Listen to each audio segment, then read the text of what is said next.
We're defending America's freedom right here. And just knowing, you know, that we're on here together making this happen.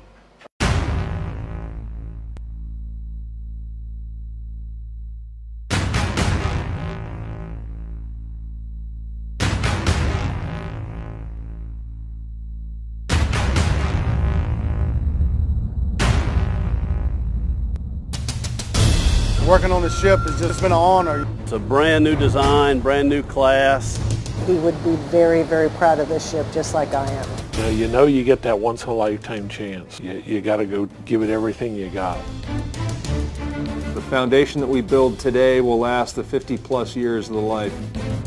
A lot of people don't realize what we do to make something like this happen. May God bless the ship and all who sail her. Every ceremony and every progression has its own special meaning.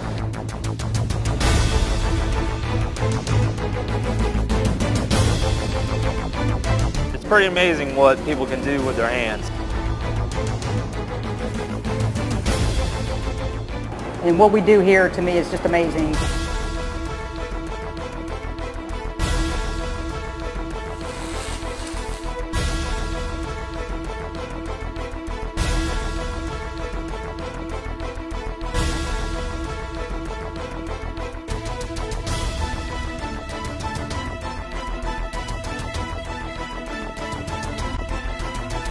But this is all new. This is an electrical boat. It's highly technologically advanced, and it's a great feeling to know that I'm part of a brand new era of carrier.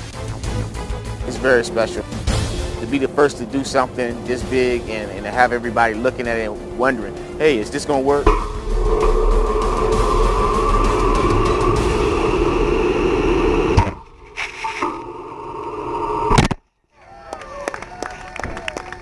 There's a whole lot of people that are doing a lot of good things here every single day to make this happen. It really is, you know, a moment to be proud of.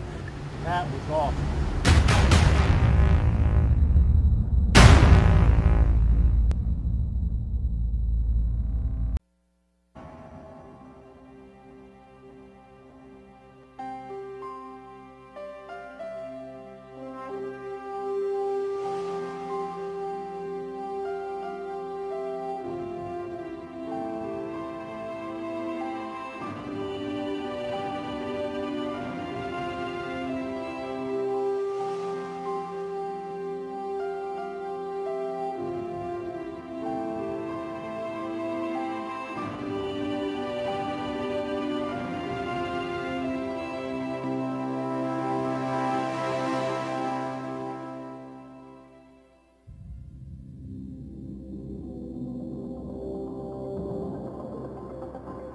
I hereby declare the keel of the United States Navy aircraft carrier, Gerald R. Ford, CDN 78, truly and fairly laid.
The USS Gerald Ford replaces what the Navy called its Nimitz-class aircraft carriers, a fleet of 10 nuclear warships designed in the late 1960s and commissioned in May 1975.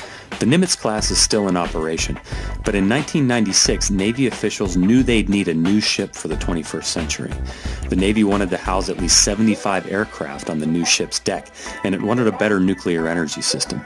As designs progressed, those requests became more precise and more numerous. Newport News Shipbuilding Company worked to turn those requests into reality. First, the company decided the Ford would use electricity for power instead of steam. In the Nimitz class carrier, you had a lot of service steam, whether it went to the laundry, the galley, a lot of areas of the ship. So here, we replaced all that with electrical powered systems. So there's less maintenance to do, right? Those steam pipes corrode. You have to go do maintenance on the valves and flush them, you know, cut them out, replace, and overhauls. Here, you won't have to do any of that. The cable is designed to last the life of the ship, very low maintenance. That would allow for a host of new innovations. 4 of those new innovations stand out. The first is something called flexible infrastructure architecture. This is a modular design concept. So if the Navy wants to convert a room from being a storage space into a boardroom, for example, it can do that without having to hire big crews to take care of the work. Another innovation is advanced weapons elevators. Relying on electromagnetic fields instead of cables, these massive elevators can carry twice as much material than their predecessors. So we have one less aircraft elevator than Nimitz class. This has 3 as opposed to the 4. All that was part of the design to enhance flight deck usage. So that's a key aspect, right? That's what the carrier does. A third major change is the use of an electromagnetic aircraft launch system. Known as EMALS, these use an electromagnetic field to catapult aircraft into the sky. Previous versions of these launchers use steam and cables. Compared with their predecessors, EMALS are lighter, smaller, more efficient, and more reliable. They can also launch a fighter jet every 45 seconds. And then there's the multifunction radar. Known as a dual-band radar, these combine the tools used for big picture scans as well as precision targeting. In the past, those activities were completely separate. Now those 2 pieces are the same. This means fewer radar antennas are spinning and fewer people are required to keep tabs on the ship's surroundings.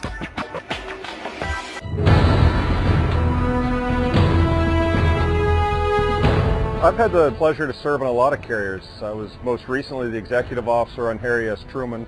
Before that, I served on the conventional carriers Kitty Hawk and Constellation.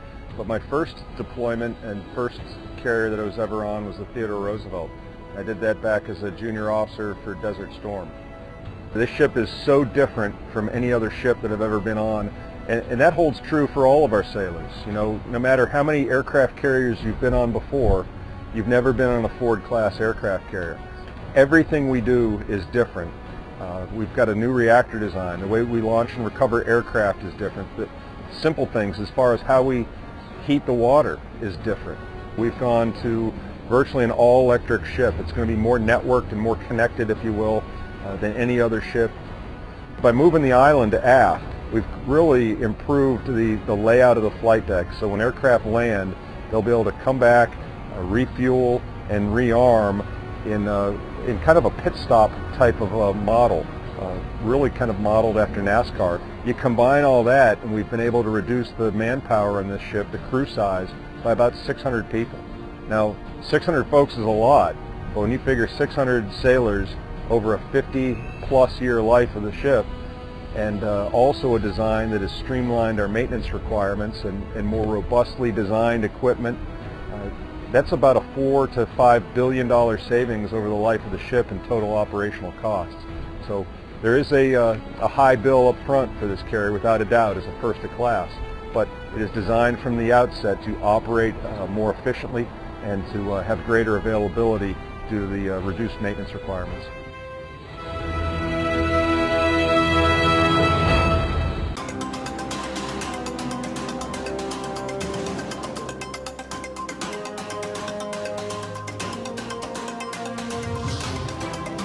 In naming CVN-78 after President Ford, we are bestowing an appropriate honor on a distinguished public servant who had a deep and personal connection with aircraft carriers throughout his life. No one would have appreciated more the honor of having a carrier named after him than President Ford. May the future sailors of USS Gerald R. Ford always show themselves to be worthy of their ship's name, and may they always honor the legacy of a great man.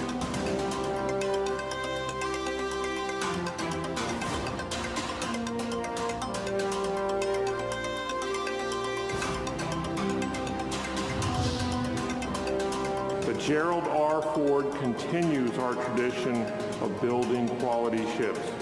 It is our duty, it is our responsibility, and indeed our great privilege.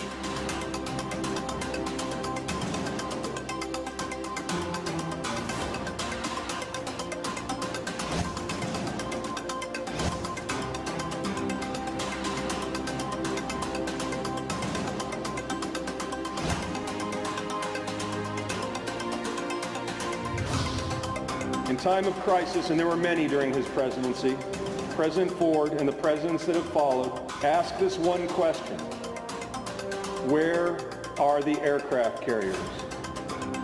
Every day inches us closer to that day when the response from our Navy will be, Mr. President, Gerald R. Ford stands ready, awaiting your orders.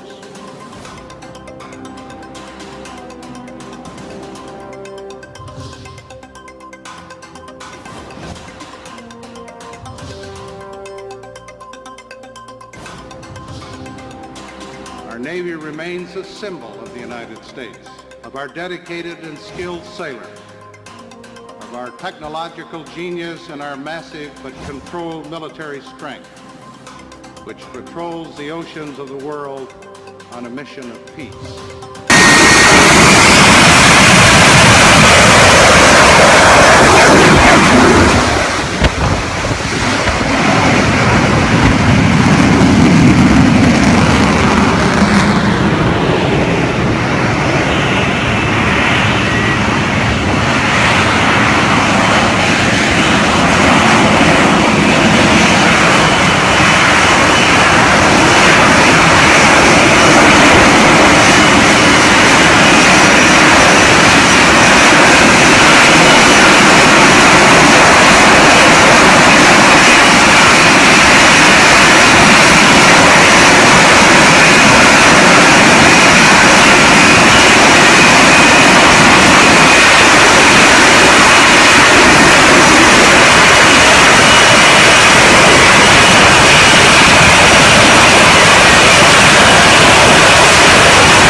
Style Gangnam Style 낮에는 따사로운 인간적인 여자 커피 한 잔에 여유를 아는 품격 있는 여자 밤이 오면 심장이 뜨거워지는 여자 그런 반전 있는 여자 나는 선호해 낮에는 너만큼 따사로운 걸 선호해 커피 식기도 전에 원샷 때리는 선호해 밤이 오면 심장이 터져버리는 선호해 그런 선호해 아름다워 사랑스러워 그래 너 아름다워 사랑스러워 그래 너 지금부터 날 때까지 가볼까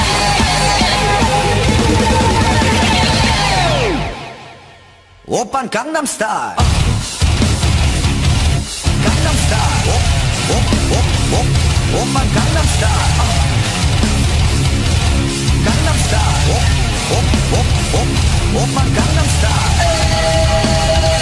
섹시 레이디 오빤 강남스타일 섹시 레이디 성숙해 보이지만 놀 때 노는 여자 이때다 싶으면 묶었던 머리 푸는 여자 가렸지만 웬만한 노출보다 야한 여자 그런 감각적인 여자 나는 선호해 점잖아 보이지만 놀 때 노는 선호해 내가 되면 완전 미쳐버리는 선호해 면역보다 사상이 울퉁불퉁한 선호해 그런 선호해 아름다워 사랑스러워 그래 너 아름다워 사랑스러워 그래 너 지금부터 날 때까지 가볼까